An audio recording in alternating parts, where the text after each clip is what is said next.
کسی بھی بندے کی قبر میں یا کسی صاحب مزار میں یا کسی اللہ والے کی قبر پہ یا کسی بڑے کی قبر مزار پہ بیٹھ کر اگر آنکھیں بند کرے گا، سر جھکائے گا اور چند بار یہی پڑھے گا تو یا وہ نظر آ جائیں گے یا پھر پوری کی پوری زندگی ان سے گفتگو، ان سے باتیں اور ان سے حالات اور ان سے واقعات اور ان سے لینا اور ان سے پوچھنا اور ان سے فائدہ اور ان سے استفادہ، یہ سب شروع ہو جائے گا۔ اگر آپ میرا اور میری نسلوں کا تصور کر لیں گے پھر فائدہ تجربہ کر لینا، دیکھ لینا۔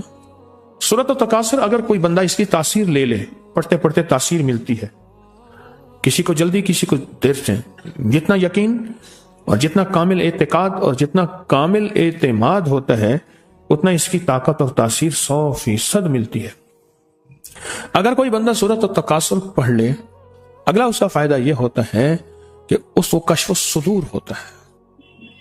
کشف الصدور یہ ہے اس کے سینے میں کیا بات ہے، اس کے سینے میں میرے لیے کھوٹ ہے یا خیر ہے، اس کے سینے میں میرے لیے محبت ہے یا نفرت ہے، اور اس کے سینے میں میرے لیے کیا فیصلے ہیں، یہ سب کچھ اس کو ملتا ہے۔ کس کو؟ جو بندہ صرف نماز کے بعد ایک بار سورۃ الہاکم التکاثر پڑھ لے، اور جن کو الہاکم التکاثر یاد نہیں ہے وہ فوراً یاد کر لے۔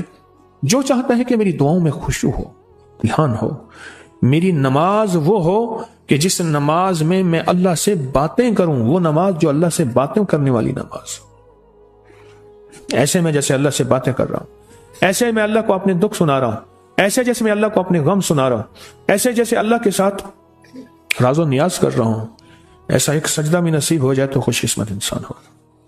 ایک سجدہ بھی نصیب ہو جائے زندگی میں، اگر ایک سجدہ بھی نصیب ہو جائے زندگی میں تو دنیا کا خوش قسمت انسان ہوگا۔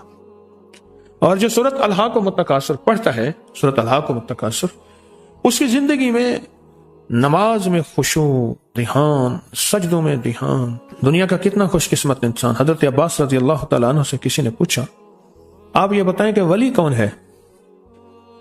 تو دوسرا بندہ بولا ولی وہ ہے جو دن کو روزہ رکھے اور رات کو تہجد پڑھے اور مصلی سے نہ ہٹے، اس کی روشن راتیں ہوں روشن دن ہوں۔ نہیں، عباس رضی اللہ تعالیٰ عنہ نے فرمایا نہیں، تو فرمایا آپ ہی فرما دیجئے کہ ولی کسے کہتے ہیں؟ فرمایا ولی وہ ہے جو گناہوں سے بچ گیا، ولی وہ ہے گناہوں سے بچ گیا۔ اب اس میں ایک سوال یہ ہے کہ یا اللہ میں بے بس ہوں، تو بے بس نہیں۔ یہ الہاکم التکاثر اس وقت کام آتی ہے جب انسان 100% بے بس ہو جائے۔ یا اللہ میں نیک بننا چاہتا ہوں، تیرا دوست بننا چاہتا ہوں، تیرا ولی بننا چاہتا ہوں، تیرا قرب چاہتا ہوں، تیری معرفت چاہتا ہوں، تیری محبت چاہتا ہوں اور تیرا ساتھ لینا چاہتا ہوں۔ اے اللہ تم مجھے اپنا ساتھ دے دے اور مجھے اپنا ساتھ دے دے، ساتھ دے دے۔ اور ہوں بے بس، میرے پیچھے نفس اور شیطان ہے، میرے پیچھے شیطانی دنیا ہے۔ اے اللہ میں تیرا دوست بننا چاہتا ہوں اور تیرے مدینے والے کملی والے کے دوست کا دوست بننا چاہتا ہوں۔ اے اللہ میں کیسے کروں؟ میں بے بس ہوں، تو بے بس نہیں، میں بے بس ہوں، تو بے بس نہیں۔ تو اسی لمحے میں اللہ پاک جل شان ہو، اسی لمحے میں اللہ جل شان ہو اپنی مدد کو اس کے ساتھ سورۃ التکاثر کی وجہ سے شامل کر دیتے ہیں، سورۃ التکاثر کی وجہ سے، سورۃ الہاکم التکاثر کی وجہ سے اس کے ساتھ شامل کر دیتے ہیں۔ اللہ کہتے ہیں میرے بندے تو بے بس ہے، تو نے مجھے اپنے ساتھ ملایا ہے، بتا شیطان طاقتور ہے یا میں طاقتور ہوں، نفس طاقتور ہے یا میں طاقتور ہوں، جذبے طاقتور ہے میں یہ طاقتور ہوں، نیگیٹیوٹی طاقتور ہے یا میں طاقتور ہوں، تو اللہ ہی طاقتور ہے، وہ تو اللہ ہی طاقتور ہے، اللہ ہی طاقتور ہے۔